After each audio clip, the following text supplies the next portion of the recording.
స్వాగతం. ఈరోజు మనం కాస్త సినిమా ప్రపంచం గురించి మాట్లాడుకుందాం. ముందుగా టాలీవుడ్ తీసుకుంటే కార్తీ సినిమాలో నాని గెస్ట్ రోల్ అంటున్నారు. భలే ఉంది కదా ఈ క్రాస్ ఓవర్.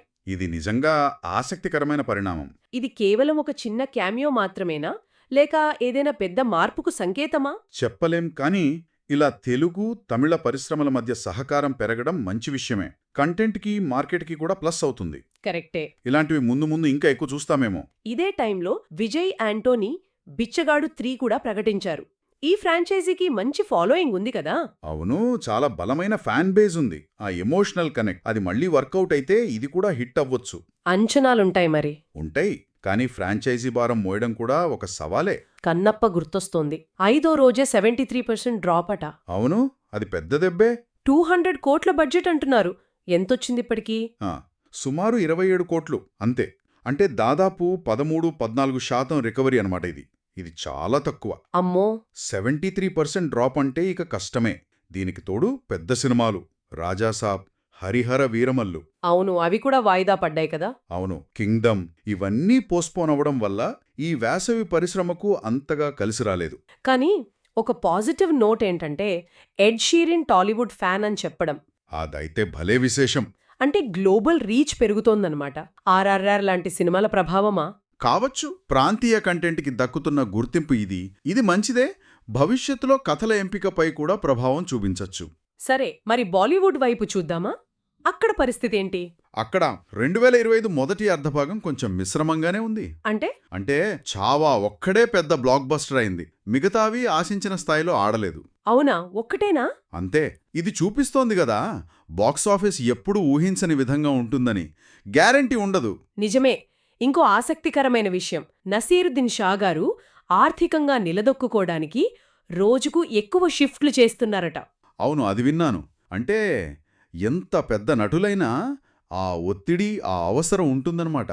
పరిశ్రమలోని వాస్తవ పరిస్థితి అది. స్థిరపడిన నటులపై కూడా ఆ భారం ఉంటుంది. దీనికి కొంచెం భిన్నంగా అమీర్ ఖాన్ తన కొడుకు బస్లో వెళితే కారు కొనమని గుర్తు చేశాడనేది సరదాగా అనిపించింది. అవును, కొన్నిలాంటి తేలికపాటి విషయాలు కూడా ఉంటాయిలేండి. ఇక Hollywood Nolan cinema the Odyssey trailer leak అయిందట. టామ్ హాలండ్, మ్యాట్ డేమన్ పెద్ద స్టార్లున్నారు. అవును, అది పెద్ద సంచలనమే అయింది. యూనివర్సల్ వాళ్లు దాన్ని తీసేయాలని తెగ ప్రయత్నిస్తున్నారట. నోలన్ సినిమా అంటే హైప్ మామూలుగా ఉండదు కదా. అస్సలు. ఇలాంటి లీకులు ఒక రకంగా పబ్లిసిటీ అయినా ఆ సీక్రెసీ మెయింటైన్ చేయడం, హైప్ను కంట్రోల్ చేయడం ఎంత కష్టమో చూపిస్తుంది. కరెక్టే. ఇక చివరిగా మన ఓటీటీ ప్రపంచం ఎప్పుడూ ఏదో ఒకటి వస్తూనే ఉంటుంది. అవును, నెట్ఫ్లిక్స్లో ది ఓల్డ్ గాడ్ 2 వస్తోంది జులై 2న. ఇంకా జూలై 4న కూడా కొన్ని రిలీజులున్నాయి కదా. కాళీధర్ లాపతా, గుడ్ వైఫ్, రాజీవ్ గాంధీ హంతకుల కేసు డాక్యుమెంటరీ. అవును, ఇలా కంటెంట్ ప్రవాహం కంటిన్యూ అవుతూనే ఉంటుంది. ప్రేక్షకులను పట్టుకోవడానికి తీవ్రమైన పోటీ ఇది. భలే ఉంది ఈ పోటీ. రకరకాల జానర్లు, భాషల్లో వస్తున్నాయి. మొత్తంగా చూస్తే సినిమా ప్రపంచం చాలా డైనమిక్గా ఉంది కదా. ఒకవైపేమో ఇలా ఇండస్ట్రీల మధ్య కలయికలు, గ్లోబల్ గుర్తింపు. మరోవైపు చూస్తేనేమో బాక్సాఫీస్ దగ్గర ఇలాంటి వైఫల్యాలు, ఆర్థిక ఒత్తిడులు, లీకుల గొడవలు. అవును, ఒక వైరుధ్యం కనిపిస్తోంది. ఖచ్చితంగా. అదే మనం గమనించాల్సింది. కొన్ని విషయాలు ఉత్సాహం కలిగిస్తున్నాయి. నాని క్యామియో, బిచ్చగాడు 3, ఎడ్ షీరన్ మాటలు. కానీ అదే సమయంలో సవాళ్లు కూడా అంతే స్పష్టంగా ఉన్నాయి.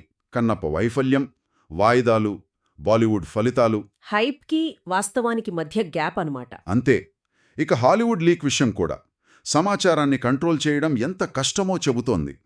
ఓటీటీల పోటీ, గ్లోబల్ ఆసక్తి ఇవన్నీ పరిశ్రమను మారుస్తూనే ఉన్నాయి. ముగింపుగా శ్రోతలు ఆలోచించడానికి ఒక విషయం వదిలేద్దాం. ఎడ్ షీరన్ లాంటి వాళ్లు మన సినిమాల గురించి మాట్లాడుతున్నారు. ఇది కేవలం ఒక ట్రెండ్ మాత్రమేనా, లేక భవిష్యత్తులో కథ చెప్పే విధానాల మీద, ఇంటర్నేషనల్ కొలాబరేషన్స్ మీద ఏదైనా దీర్ఘకాలిక ప్రభావం చూపుతుందా? ఏమంటారు? మంచి ప్రశ్న. దాని గురించి ఆలోచించచ్చు.